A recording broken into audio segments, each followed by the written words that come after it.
আসসালামু আলাইকুম সুপ্রিয় দর্শক শ্রোতা, আপনারা যে যেখানে যে অবস্থায় থেকে আমাদের এই প্রতিবেদনটি দেখতেছেন সবাইকে অনেক অনেক প্রীতি ও শুভেচ্ছা জানিয়ে শুরু করছি আমাদের প্রতিবেদন। করলা চাষ অন্তরে কৃষি ও মানুষ যারা নিয়মিত আমাদের পর্বগুলো দেখে থাকেন অবশ্যই আজকেও তারা আমাদের পুরো প্রতিবেদনটি দেখবেন, এবং যারা করলা চাষের সাথে সম্পর্কিত আছেন, যারা যুক্ত আছেন, অবশ্যই পুরো প্রতিবেদনটি যদি আপনারা দেখেন তাহলে অবশ্যই উপকৃত হবেন। তো চলুন, আমরা আজকে এসেছি দিনাজপুর জেলার নবাবগঞ্জ থানায় বাগাড়ি ভবানীপুর গ্রামে এক করলা চাষ কৃষক ভাইয়ের কাছে। আমি তার মুখ থেকে শুনবো করলা চাষ সে কিভাবে শুরু করছে এবং অন্যান্য ফসল ব্যতীত উনি করলা চাষটা কেন বেছে নিল, এবং উনি কিভাবে পরিচর্যা করে, কিভাবে সার দেয়, কিভাবে ঔষধ, কি কি কীটনাশক ব্যবহার করে, পুরো বিস্তারিত আমরা আজ তার মুখ থেকেই শুনবো। আমাদের পাশে আছেন আমাদের এই করলা চাষের কৃষক, চলুন আমরা তার সঙ্গে গিয়ে কথা বলি, এবং ততক্ষণ পর্যন্ত আপনারা পুরো প্রতিবেদনটি অন্তরে কৃষি ও মানুষ চ্যানেলের পক্ষেই থাকবেন এবং পুরো প্রতিবেদনটি আপনারা দেখবেন। আসসালামু আলাইকুম ভাই, কেমন আছেন? ভালো আছি। ভালো আছেন। এই করলা ক্ষেত কি আপনার? হ্যাঁ, আমার। এটা কোন জায়গা, এটা কোন জেলা? এটা দিনাজপুর। দিনাজপুর থানা কি? থানা নবাবগঞ্জ। গ্রাম কি ধরে এটা? বাগাডুবি ভবানীপুর। বাগাডুবি ভবানীপুর। আচ্ছা, আপনি এই করলাটা যে লাগাইছেন, এই করলা এবার কেমন হয়েছে? করলা খুব ভালো হয়েছে। এই এই যে করলার জাতটা লাগাইছিলেন এটা বলতে পারবেন কোন কোম্পানির? এটা গ্রিন লাইন শীট। ও, গ্রিন লাইন শীট কোম্পানির। আচ্ছা, এই যে করলাটা চাষ করছেন এটা জাতটা কি বলতে পারবেন? হ্যাঁ, জাত Dilshan. Dilshan. Green line sheet কোম্পানির যে করলা আছে, দিলশান নামে একটা জাত আছে, ওই কৃষক এই দিলশান করলাটা লাগাইছে। এবং উনি কিভাবে লাগাইছে একটু শুনি। এই অন্যান্য সবজি বাদ দিয়ে আপনি করলাটা কেন চাষ করলেন আর কি? করলাটা চাষ করি, করলাটা রোগ জীবাণু কম, আবার লাভজনক বেশি, ফসলও দাম বেশি। আপনি বলতে চাচ্ছেন যে অন্যান্য সবজি থেকে করলাতে আপনি লাভজনক বেশি হয় এবং রোগবালাই কম হয়, পরিশ্রম যেটা কম হয়, এই কারণে আপনি করলাটা বেছে নিয়েছেন আর কি। আপনি কতদিন থেকে এই করলা চাষের সাথে যুক্ত আছেন বলবেন কি? প্রায় 3-4 বছর থেকে আবাদ করি আমি এটা। তা আগে আবাদ করছিলাম অন্য কোম্পানির, আমার এবার আশেপাশে এই গ্রিন লাইন শীট কোম্পানির করলা আবাদ করছিল গতবার। তা ফসল পুরা হয়েছিল। তা এবার আশা করা যায়, আমি লাগাইছি যেটা জ্বালা আসছে বেশ ভালো আসছে। গতবার 3-4 বছর যেটা আবাদ করছি আমি তার চাই অনেক উন্নত আসছে জ্বালা। আবার করলেও মোটামুটি দেখা যাচ্ছে রোগ জীবাণু কম, আবার বেশ ভালো দেখা যাচ্ছে এই জাতটা। তা আশা করা যায় অন্য কোম্পানির চেয়ে গ্রিন লাইন শীট এই কল্যাটা অনেক ভালো আছে। এবং আমি এই গ্রিন লাইন শীট কল্যাটা প্রায় এখন প্রতি বছর আবাদ করব, আমি যেটা দেখতেছি।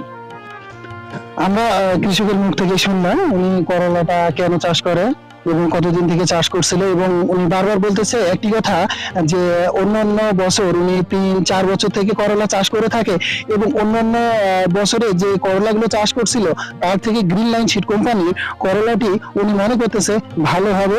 এবং দেখা যাচ্ছে, আমরা দেখতে পাচ্ছি করলার কিছু কিছু গাছে কিন্তু করলা চলে আসছে, ফুলে আসছে অনেক, আমরা দেখতে পাচ্ছি। কিন্তু আরেকটি বিষয় আছে, সেটা হচ্ছে বললো চারাটা কিভাবে পরিচর্যা করলো এবং কিভাবে সার দিল, বা এখন পর্যন্ত কিভাবে এতদূর পর্যন্ত আসছে। চলুন আমরা সবকিছু ধাপে ধাপে দেখি। প্রথমত আমাদের যেটা করতে হবে, জমিতে 3 থেকে 4টা চাষ দিতে হবে এবং 2টা মই দিতে হবে। তারপর যে বেডগুলো করব, 1.5 ফুট উঁচু বেডগুলো তৈরি করতে হবে, যেন বৃষ্টির পানি বেতের মধ্যে না এসে বেডগুলো ডুবে না যায়। এবং গোবর সার 5 থেকে 10 কেজি, প্রতি মাদায় টিএসপি সার 10 গ্রাম, পটাশ অথবা এমওপি সার 10 গ্রাম। 7 দিন পর আবার চারা লাগাতে হবে সারগুলো দেওয়ার পর। তারপর বীজটাকে আমরা 24 ঘন্টা ভিজিয়ে রাখবো। তারপরে সুতি কাপড়ের মধ্যে পেঁচিয়ে আবার 24 ঘন্টা রাখবো, কিংবা কোনো টিস্যু পেপারে মুড়িয়ে 24 ঘন্টা রাখবো। এই প্রসেসগুলো যদি আমরা করি তাহলে বীজের জার্মিশন এবং যে অঙ্কুর দমন যে ক্ষমতাটা সেটা কিন্তু 100% আসবে। দেখেন আমরা টিস্যু কিংবা কাপড়ের মধ্যে পেঁচিয়ে রেখে কী রকম অঙ্কুর দমন হচ্ছে। এখন খুব সহজে আমরা এই চারাটা আবার মাদার মধ্যে লাগাই দিব। এবং প্রতিটি মাদায় 3 থেকে 4টা বীজ বপন করতে হবে। যদি বীজ পরিপুষ্ট এবং অঙ্কুরদমন মানে ফুলফিল হয়ে থাকে, সেক্ষেত্রে আমরা অনেক সময় 2টাও লাগাইতে পারি, 3-4টার জায়গায় 2টাও লাগাইতে পারি। মাদার দূরত্ব প্রায় 5 ফুট করতে হবে, অর্থাৎ একটি মাদা থেকে আরেকটি মাদার দূরত্ব প্রায় 4 থেকে 5 ফিট করলেই কিন্তু যথেষ্ট মনে হয়, বা এটাই একটা নিয়ম আর কি, সঠিক নিয়ম। আমরা এই নিয়মেই কিন্তু এটা রোপণ করছি আর কি, চারাটা লাগাইছি। দেখেন 5 দিন পরেই কিন্তু চারাটা কতটা পরিপুষ্ট বা সুন্দর লাগতেছে। 5 দিন পরের মধ্যেই কিন্তু অঙ্কুর দমন হয়েছে। যদি আমরা না ভিজাইতাম পানিতে তাহলে কিন্তু এটা হইতো না। তারপর এখানে আমরা নিয়মিত পানি দিব।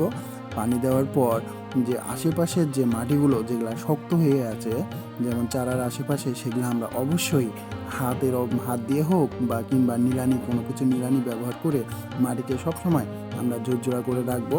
এবং সবসময় চারার গোড়াগুলো আমরা অবশ্যই পরিষ্কার পরিচ্ছন্নতা রাখবো এবং আগাছা মুক্ত করব। আগাছা যদি থাকে, এখানে পর্যাপ্ত আলো বাতাস পাবে না, তাহলে কিন্তু চারাগুলো সঠিকভাবে খাদ্য গ্রহণ করতে পারবে না এবং চারাগুলো সবল থাকবে না। দেখেন তারপর আবার 5 দিন পরে আমাদের অটোমেটিক চারার মধ্যে 2 পাতা 4 পাতা করে দেখতে পাচ্ছি আমরা কত সুন্দর চারাগুলো আসছে। এবং 7 দিন বয়সে আবার দেখেন অনেক পাতা চলে আসছে, প্রায় 6 পাতার মতো চলে আসছে। আমরা এইভাবেই কিন্তু চারাগুলো লাগাইছি। 7 দিন বয়সে দেখেন, পরবর্তীতে আবার 7 দিন বয়সে চারাগুলো অনেকটাই বড় হয়ে চলে আসছে এবং আমরা আগাছাগুলো, যেটাই যখনই আগাছা হবে না কেন তখনই আমরা তা পরিষ্কার করে দিব আর কি সব সময়। তারপরে গাছের যে মূল থেকে 8 থেকে 10 4 থেকে 5 ইঞ্চি গভীরতা একটা গর্ত করতে হবে। মনে রাখতে হবে চারা থেকে একটু দূরে যে গর্তটা করতে হবে, গর্তের মধ্যে আমরা কিন্তু সার প্রয়োগ করব, সেটা হাত দিয়ে হোক কিংবা কোনো নিড়ানি দিয়ে সাহায্যে হোক। গাছের মূল থেকে 8 থেকে 10 এবং গভীরতা 4 থেকে 5 করতে হবে। যেটা দেখেন আমরা মানে ছবির মধ্যে আমরা যেটা দেখতে পাচ্ছি ভিডিওর মধ্যে, আপনারা ঠিক এমনিভাবেই কিন্তু এই গর্তটা করে নেবেন। চারা থেকে দূরত্বটা এবং গভীরতাটা দুটোই মেনটেন করে আপনারা কিন্তু দেখতে পাচ্ছেন, আপনারা এইভাবেই কিন্তু করতে পারেন। একটি করে মাদায় কি কোন পরিমাণ সার দিতে হবে আমি তা বলে দিচ্ছি, কিন্তু অবশ্যই সার দেওয়ার আগে চারার পূর্ব পাশে যে আগাছাগুলো আছে তা পরিষ্কার করে নিতে হবে। প্রথমত আমরা টিএসপি সার 5 গ্রাম দিব প্রত্যেকটা মাদার জন্য, আমি এই হিসাবটা বলতেছি। ঠিক এইভাবে কিন্তু টিএসপি সারটা আমরা দিব প্রতিটা মাদায় 5 গ্রাম করে। তারপর পটাশ সার দিব 5 গ্রাম। সেটা দূরত্বটা অবশ্যই চারা থেকে 8-10 ইঞ্চি দূরে গর্তটা করতে হবে, নাহলে চারার যে শিকড়গুলো আছে সেগুলো কিন্তু কেটে যাবে, ফলে চারা কিন্তু সঠিকভাবে খাদ্য গ্রহণ করতে পারবে না। তার পরবর্তীতে আমরা প্রতিটি মাদায় ইউরিয়া সার 10 গ্রাম করে দিব। ঠিক এইভাবে আমরা যেভাবে ভিডিওর মধ্যে দেখতেছি, আমরা কিন্তু এইভাবে ইউরিয়া সারটা প্রতি মাদায় 10 গ্রাম করে দিব। তারপর দিব আমরা জিপসাম 5 গ্রাম করে, কিংবা সালফারও দিতে পারি। আমরা যে ভিটামিনটা আছে সালফার হিসেবে ব্যবহার করি, সেটাও কিন্তু আমরা দিতে পারি। এটা আমি জিপসাম ব্যবহার করছি প্রতিটা মাদায় 5 গ্রাম করে। তারপর সুন্দর করে চতুর্পাশের যে আমরা মাটিগুলো আছে, যে গর্তটা করছি, সেই গর্তটা কিন্তু আমরা ঢেকে দিব। সার দেওয়ার পর পুরো মাটিটাই কিন্তু আমরা ঢেকে দিব, সারগুলোকে ঢেকে দিতে হবে। তারপর আমরা যেটা করব, যেদিন আমরা সারগুলো দিলাম ঠিক তার পরের দিন যদি জমির পরিমাণ অনেক বেশি হয়, যদি সেচের ব্যবস্থা প্রয়োজন হয় তাহলে সেচের ব্যবস্থা করতে হবে, কিংবা জমির পরিমাণ যদি কম হয় তাহলে অবশ্যই আমরা আলাদা করে কিন্তু ওই প্রত্যেকটা মাদায় কিন্তু আমাদেরকে পানি দিতে হবে, পর্যাপ্ত পানি দিতে হবে। সার দেওয়ার 10 দিন পরে গাছের প্রধান ডগা কেটে কাটিংয়ের যে একটা ধাপ আছে, এই কাটিংয়ের ধাপটা আমাদেরকে সম্পূর্ণ করতে হবে। কাটিংয়ের ধাপ বলতে করলায় সাধারণত স্ত্রী ফুল কম আসে। আমরা যদি সঠিকভাবে কাটিং করে থাকি তাহলে কিন্তু স্ত্রী ফুলটা অনেক বেশি হবে। এই যে আমরা দেখতে পাচ্ছি প্রথম ডগাটা কিন্তু আমি ভেঙে দিলাম। এটা হচ্ছে আমাদের 1G কাটিং। এই 1G কাটিং করার পর দ্বিতীয়ত আবার 1G কাটিংয়ের নিচ থেকে আবার যে কুশিটা বের হবে এটা কিন্তু 2G কাটিং বলা হয়। আমরা সাধারণত জানি যে 1G কাটিংয়ে তেমন কিন্তু স্ত্রী ফুল আসে না, কিন্তু 2G কাটিংয়ে কিছুটা আসে, স্ত্রী ফুল আসে, এবং 3G কাটিংয়ে কিন্তু প্রচুর পরিমাণে স্ত্রী ফুল আসে। তো আমাদের যেটা করণীয় হচ্ছে আমাদের প্রচুর পরিমাণে স্ত্রী ফুল নিয়ে আসতে হবে। সেই জন্য আমাদের 1G কাটিং, 2G কাটিং এবং 3G কাটিং অবশ্যই করতে হবে। 1G কাটিংয়ের পর 1G কাটিংয়ের নিচ দিয়ে যে শাখাটা বের হবে সেটা 2G কাটিং হিসেবে ব্যবহৃত হবে, এবং এই 2G কাটিংয়ে পর্যাপ্ত পরিমাণে কিন্তু স্ত্রী ফুল আসে। সো আমাদেরকে দ্বিতীয় অর্থাৎ 2G কাটিং করার পর পরবর্তীতে 3G কাটিংয়ে রূপান্তরিত হয়ে যাবে, এবং গাছের গোড়া সবসময় আগাছা মুক্ত রাখতে হবে। আমরা দেখি এই যে চারাটা আছে, যে চারাটার নিচে দেখছি অসংখ্য পাতাগুলো আছে। চারার গোড়ায় যদি অতিরিক্ত পাতা থেকে থাকে সে কিন্তু আলো বাতাস সঠিকভাবে গ্রহণ করতে পারবে না। সেই কারণে আমাদের গাছের গোড়ায় যদি কোনো পুরানো পাতা থাকে তা ভেঙে দিতে হবে। অবশ্যই 5-7টা পাতা ভেঙে দিতে হবে, তাহলে আমাদের গাছের গোড়ায় পর্যাপ্ত পরিমাণে আলো বাতাস পাবে এবং গাছটা সহজে খাদ্য গ্রহণ করতে পারবে। তারপর যেটা করতে হবে, 200 গ্রাম পানির মধ্যে 5 গ্রাম পটাশ সার গুলাই নিতে হবে। গুলাই নিয়ে চারার চতুর্পাশে, গাছের চতুর্পাশে আমরা কিন্তু দিয়ে দেব। এই পটাশ সারটার উপকারিতা হচ্ছে গাছের মধ্যে প্রচুর পরিমাণে স্ত্রী ফুল নিয়ে আসে, এবং এই ফুল থেকেই আমরা কিন্তু করলাটা পাবো, ফলটা পাবো। তারপর দিব কি ভিটামিন। 200 গ্রাম পানির মধ্যে 5 গ্রাম ভিটামিন কিন্তু গুলাই নিয়ে আমরা দেব, অবশ্যই গাছটিকে সতেজ রাখার জন্য। আমরা করলা দেখতে পাচ্ছি, দেখেন অনেক করলা কিন্তু অনেক বড় বড় হয়ে আসছে, কিন্তু করলাগুলো এখনো কি তোলার মতো হয়েছে? আপনি করলাগুলো এখন কি তুলবেন? না, এটা আরো বড় হবে, আরো মনে করো যে 400 গ্রাম, হাফ কেজি, 600 গ্রাম পর্যন্ত হবে। যেটা হাইব্রিড আর কি, হাইব্রিড করলা দিলশান।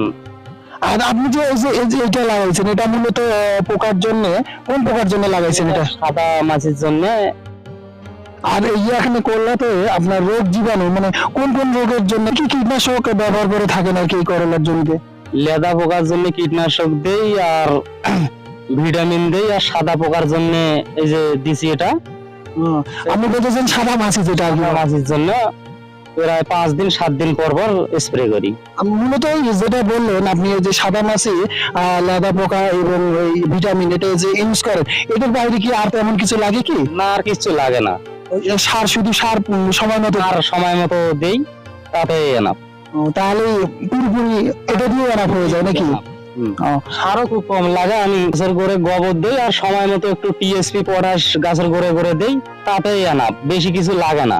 তাতেই আপনি বলতে চাচ্ছেন যে এখানে বালাইনাশকের যে উপদ্রবটা আছে, এই উপদ্রবটা অত্যন্ত কম হয় এবং লাভজনক বেশি হয়, সেই কারণে আপনি করলাটা চাষ করে থাকেন। তো এবং কীটনাশকও খুব কম লাগে, এই কারণে আপনার এটা মানে যে ব্যয়বহুল, যে ব্যয়টা অনেক কম হয়, অনেক কম, লাভজনক বেশি। লাভজনক বেশি। সুপ্রিয় দর্শক শ্রোতা, আমরা এতক্ষণ দেখলাম গ্রিন লাইন সিড কোম্পানির দিলশান করলা নামে একটি জাত আছে। তো এতক্ষণ আপনার পুরো করলার জমিটা দেখলাম, আমাদের অত্যন্ত ভালো লাগলো। আশা করি আপনি ভালো থাকবেন, সুস্থ থাকবেন, পরে আবার দেখা হবে। হ্যাঁ, ভালো থাকবো, সুস্থ থাকবো, সবাইকে ধন্যবাদ।